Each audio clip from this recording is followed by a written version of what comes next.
स्वागत है आप सभी का आज का भारत में। मैं हूं आपके साथ शिवशंकर उपाध्याय। एक नजर हफ्ते भर के हाइलाइट्स पर, फिर खबर विस्तार से। संभेद शिखर मामले में झारखंड सरकार ने केंद्र सरकार को लिखा पत्र। टूरिस्ट प्लेस बनाने को लेकर जैन समाज देश भर में विरोध प्रदर्शन कर रहा है। फिलहाल संभेद शिखर को पर्यटन स्थल बनाने पर रोक लग चुकी है। बीएसएससी उम्मीदवारों का बिहार सरकार के खिलाफ पटना में उग्र प्रदर्शन। भीड़ को काबू करने के लिए पुलिस ने किया लाठीचार्ज, कई छात्र जख्मी। 1 जनवरी 2024 से अयोध्या के राम मंदिर में कर सकेंगे दर्शन। गृह मंत्री अमित शाह ने इस बात की जानकारी दी। साथ ही कांग्रेस पर साधा निशाना, बोले हमने जो कहा उसे पूरा किया। दिल्ली के कंझावला हत्याकांड में आरोपियों की अब संख्या बढ़ गई है। मामले में 5 नहीं अब 7 आरोपी हैं। दिल्ली पुलिस पूरे मामले की जांच कर रही है। गृह मंत्रालय की भी नजर बनी हुई है इस मामले पर। पठान फिल्म को लेकर सेंसर बोर्ड ने कई सीन में बदलाव को लेकर दिया है निर्देश। देश भर में हो रहा था फिल्म के खिलाफ प्रदर्शन। अब खबर विस्तार से। देश कानून से चल रहा है। पूरा देश और उसके नागरिक उस नियम को मानते हैं। कोई भी नियम बनाया जाता है, सरकार सत्ता में आती है, सत्ता में परिवर्तन किए जाते हैं, या फिर समाज को सुधारने में या फिर व्यवस्था को सुधारने में जो कमियां होती हैं उन सब को सुधारने के लिए सरकार प्रयास करती है। लेकिन जब भी ऐसा कोई कानून पूरे देश में या फिर भारत में लागू करने की कोशिश होती है तो एक वर्ग है, सबसे ज्यादा तकलीफ उसी को है, और वह है मुस्लिम। इनका सीधा सा मानना है कि जब भी कोई कानून बने, नियम बने, इनको लगता है कि इन्हीं को टारगेट किया जाता है। भाई ऐसा नहीं है, आपको टारगेट नहीं किया जा रहा है। पूरा देश का हित देखा जाता है और उस हिसाब से तय होता है, ना कि सिर्फ आपके पीछे सरकार पड़ी हुई है या फिर आपसे उस चीज को छीनने की कोशिश हो रही है, या फिर उस दायरे में जो भी आ रहे हैं। ऐसा नहीं है कि आप मुस्लिम हैं तो मुस्लिमों के साथ में ऐसा किया जा रहा है। हिंदू हैं या फिर जैन धर्म के हैं या फिर किसी अन्य धर्म के हैं, कानून सब पे लागू हो रहा है। लेकिन नहीं मानना, मामला 3 तलाक का हो या फिर CAA या फिर NRC का मामला हो, हमेशा से इस वर्ग को लगता है कि हमको ही टारगेट किया जाता है। और इनका पहला हमेशा से कदम यही उठाया जाता है कि महिलाओं को सामने कर दो। मामला अतिक्रमण का हो या फिर रोहिंग्या बसाने की हो, सबसे ज्यादा सामने यही आते हैं। और जब भी कोई बात या फिर इनके ऊपर कानूनी कार्रवाई की जाती है तो इनका रोना एक ही है कि हमको टारगेट किया जा रहा है। भाई टारगेट नहीं किया जा रहा है, कानून है, देश में व्यवस्था है, और उस हिसाब से जो भी उस रास्ते में आएगा उन सब पर कार्रवाई की जाएगी।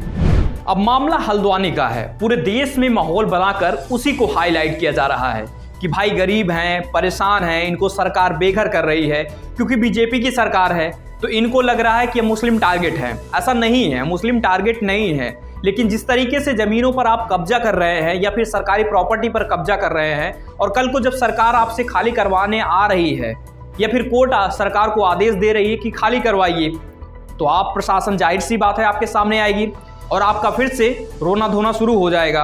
आप महिलाओं को सामने कर देंगे या फिर मारने या मरने पर उतारू हो जाएंगे। शाहीन बाग पार्ट 2 बना देंगे। हर मामले को बड़ा करना है, अपने आप को विक्टिम साबित करना है। भाई ऐसे नहीं चलता है। समझना पड़ेगा कि कानून है तो उसी के हिसाब से चलना पड़ेगा। आपके पास कागज है, प्रॉपर्टी के पेपर हैं तो दिखाइए, और आपको कोई हटाता है तो उसके लिए पुलिस प्रशासन, न्यायालय भी है। आप ऐसे में कब्जा कर लीजिए कहीं से भी आकर प्रॉपर्टी, फिर कहेंगे कि हटाया जा रहा है। भाई क्यों नहीं हटाया जाएगा? आप इस देश में आपके नाम पर या फिर आपके बुजुर्गों के नाम पर हो तब हटाया जाए तो बात है।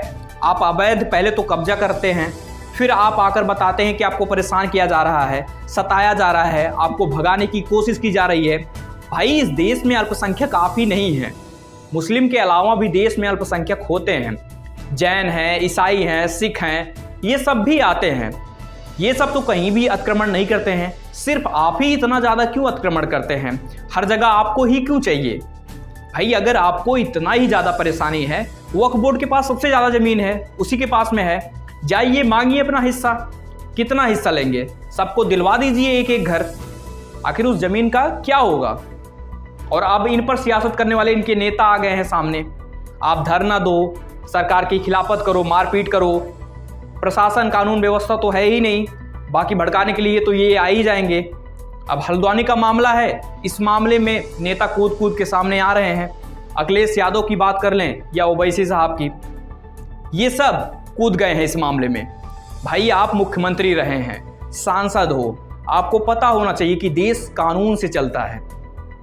आप एक स्टेट के मुख्यमंत्री रहे हैं। अवैध कब्जा कोई भी करेगा तो सरकार की जिम्मेदारी होती है कि उस कब्जा को हटाए। अब तो आप सत्ता में नहीं है तो आइए, भड़काइए, देश को तोड़ फोड़ की तरफ बढ़ाइए। चाहते क्या है? आखिर राजनीति करना चाहते हैं ना।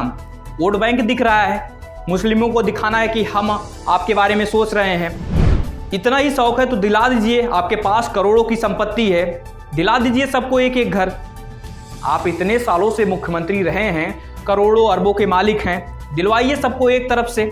मसीहा बनने का शौक है, सरकारी जमीन है उस पर घर दिलाने का बड़ा शौक है, आपको अपनी जमीन पर दिलवाइए, ना कि रेलवे की प्रॉपर्टी पर। घर दिलवाना है, कब्जा दिलवाना है, सब कुछ करना है, लेकिन सरकारी प्रॉपर्टी पर। भाई अपनी जमीन पर दिलवाइए ना, तब पता चलेगा कि आखिर क्या होता है जब आपकी कोई जमीन पर कब्जा कर ले, निकालने के लिए आप जाएं, उल्टा आपको परेशानी का सामना करना पड़े, आपको ही धमकी दिया जाने लगे कि हम खाली नहीं करेंगे, मारपीट करने की बात पर उतर जाएं। इन मुसलमानों की कोई दिक्कत नहीं है, पढ़े लिखे होते नहीं हैं, या फिर पढ़ने लिखने के लिए मदरसों में भेजा जाता है, जिसके लिए सरकार अगर कहेगी कि भैया आप पढ़ने के लिए सरकारी विद्यालय या फिर जो कॉलेजेस बन रहे हैं उनमें जाइए, ये सब तो करेंगे नहीं। इनको सब मालूम है कि क्या कुछ मदरसे में पढ़ाया जा रहा है आज के समय में। ये समझने की बात है। अगर सरकार आपके लिए व्यवस्था कर रही है तो आपके हित में कर रही है। अगर मदरसा से निकलने की बात कर रही है, स्कूल कॉलेजेस जो बने हैं उसमें जाने या पढ़ने की बात कर रहे हैं, तो आप पढ़िए, देश की तरक्की में सरकार का जो है हाथ बढ़ाइए। आपके बारे में सरकार अहित नहीं सोच रही है, लेकिन नहीं चलना, आपको चलना है मौलानाओं के हिसाब से, जो आपके दिमाग में भरेंगे आपको बताना वही है, करना वही है। भाई ऐसे नहीं होता है, आपको समझना पड़ेगा।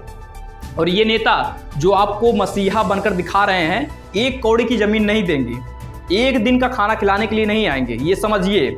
ये आपका इस्तेमाल कर रहे हैं। पूरे देश में ऐसे मामले, शाहीन बाग का मामला हो या फिर जहांगीरपुरी का मामला हो, इनको वोट बैंक बनाना है तो ये तो आएंगे सामने और आपको भड़का के चले जाएंगे। पिसना आपको पड़ेगा, आपके बच्चे मारे जाएंगे। भाई कानून तोड़ोगे तो जेल में तो आपको ही जाना पड़ेगा। ये तो सांसद हैं, विधायक हैं, नेता हैं, ये तो निकल लेंगे वहां से भड़का के, आपको परेशान आप होंगे। समझिए इस बात को, आप इनके द्वारा इस्तेमाल मत होइए। आप जितना जल्दी इस बात को समझ जाएंगे उतना अच्छा होगा। आप सवाल पूछना शुरू कर दीजिए, पूछिए जो आपके सामने आ रहे हैं या आपको बोल रहे हैं नहीं नहीं आप सही हैं, आप गरीब हैं, आप सताए जा रहे हैं, उनसे पूछिए ना कि आप दिलवाएंगे घर, कहाँ दिलवाएंगे? मसीहा बनने आए हैं, हमारे दुख पर मरहम लगाने आए हैं, तो आप बताइए 10-5 फ्लैट दीजिए हमको, 5 ही लोग को दे दीजिए। नहीं करनी तो इनको राजनीति है। समझिए आपका इस्तेमाल कर रहे हैं, इस बात को समझिए। इस बात को जितना जल्दी समझेंगे ये नेता, तब आपके विकास और हित के बारे में बात करने आएंगे, ना कि आपको भड़का के जाएंगे। तो आज विस्तार से हमने बताने की कोशिश यही की कि आखिर देश में मुसलमानों का किस तरीके से मुस्लिम नेता ही शोषण कर रहे हैं या उन पर राजनीति कर रहे हैं। मिलते हैं अगले हफ्ते किसी और मुद्दे के साथ, तब तक के लिए धन्यवाद।